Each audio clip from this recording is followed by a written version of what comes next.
देशव्यापी जनगणनेच्या प्रक्रियेला आजपासून सुरुवात होणार आहे। यापूर्वी 2011 मध्ये जनगणनाही करण्यात आलेली होती। म्हणजेच तब्बल 15 वर्षांनंतर ही जनगणना घेण्यात येणार आहे। यंदाची जनगणना पहिल्यांदाच डिजिटल पद्धतीने होणार आहे। त्यामुळे देशाच्या विविध धोरण निश्चितीसाठी यंदाची जनगणना ही अत्यंत महत्त्वाची मानली जाते। यंदाची जनगणना 2 टप्प्यामध्ये होणार असून दुसऱ्या टप्प्यामध्ये जातनिहाय गणना केली जाणार आहे। अंदमान आणि निकोबार बेटं, एनडीएमसी आणि दिल्ली कॅन्टोन्मेंट बोर्ड, गोवा, कर्नाटक, लक्षद्वीप, मिझोरम, ओडिशा आणि सिक्कीम या ठिकाणी 1 एप्रिल ते 15 एप्रिल या कालावधीमध्ये स्वनोंदणी आणि 16 एप्रिल ते 15 मे 2026 या कालावधीमध्ये घर यादी आणि गृहगणना ही केली जाणार आहे। तर महाराष्ट्रामध्ये स्वगणनेचा पहिला टप्पा 1 मे ते 15 मे आणि गृहगणनेचा दुसरा टप्पा हा 16 मे ते 14 जून दरम्यान होणार आहे। विशेष म्हणजे लिव्ह इन रिलेशनशिपमध्ये राहणारी जोडपी आपले संबंध हे स्थिर असल्याचं मानत असतील तर त्यांना विवाहित मानलं जाणार आहे। दरम्यान जनगणनेवेळी नागरिकांनी दिलेली सगळी माहिती ही गोपनीय राहणार असल्याची हमी केंद्र सरकारनं दिली आहे।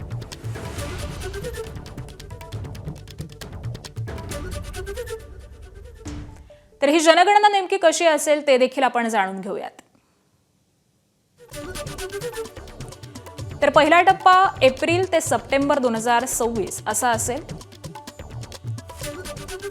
दुसरा टप्पा फेब्रुवारी 2027 असेल।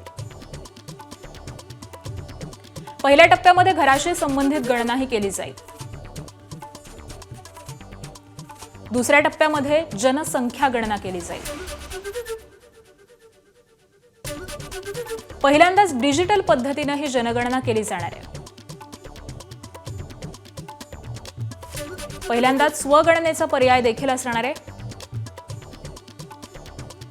जनगणना कर्मचारी घरोघरी जाऊन डिजिटल नोंद करतील।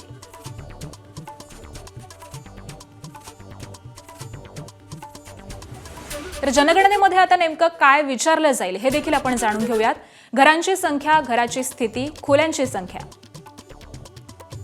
त्याबरोबरच घराचा वापर राहण्यासाठी की दुकानासाठी असाही प्रश्न विचारण्यात येईल।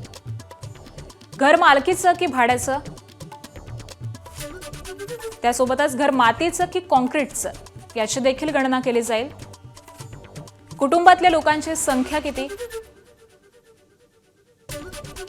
कुटुंब प्रमुखाचं नाव आणि जात, घरातल्या विवाहित जोडप्यांची संख्या, त्याबरोबरच स्वयंपाकासाठी कोणतं इंधन वापरतात हे देखील या जनगणनेमध्ये विचारण्यात येणार आहे। त्याबरोबरच पिण्याच्या पाण्याचा स्रोत,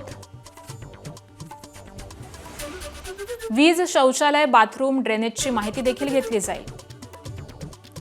mobile, radio, TV, computer, laptop आहे का असं देखील विचारण्यात येईल।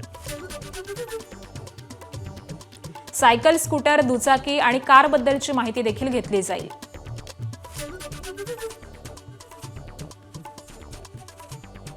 तर अशा पद्धतीने ही जनगणना केली जाणार आहे आणि स्वगणना नेमकी कशी कराल हे देखील आता आपण जाणून घेऊयात। तर scensus.government.in या वेबसाईटवरती जा, त्यानंतर लॉग इन करून राज्य निवडा, कुटुंब प्रमुखाचं नाव, मोबाईल नंबर टाकून रजिस्ट्रेशन करा। 16 भाषांमधून एक भाषा निवडा, OTP भरून व्हेरिफिकेशन करा। त्यानंतर पुढे जिल्हा किंवा शहराची माहिती भरा, मॅपमध्ये दिसणाऱ्या लाल मार्कला घराच्या लोकेशनवरती सेट करा। घराशी संबंधित 33 प्रश्नांची उत्तरं द्या। सर्व माहिती भरल्यानंतर डेटाचा प्रिव्ह्यू येईल। प्रिव्ह्यू तपासल्यानंतर फायनल सबमिट करा। सबमिट करता स्क्रीनवरती SCT ID दिसेल। हा ID नंतर जनगणना कर्मचाऱ्याला दाखवावा लागेल।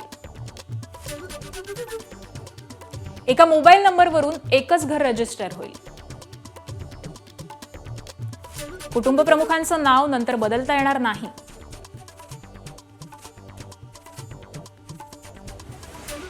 तर अशा पद्धतीने तुम्ही ही स्वगणना करू शकताय। ABP माझा, उघडा डोळे बघा नीट।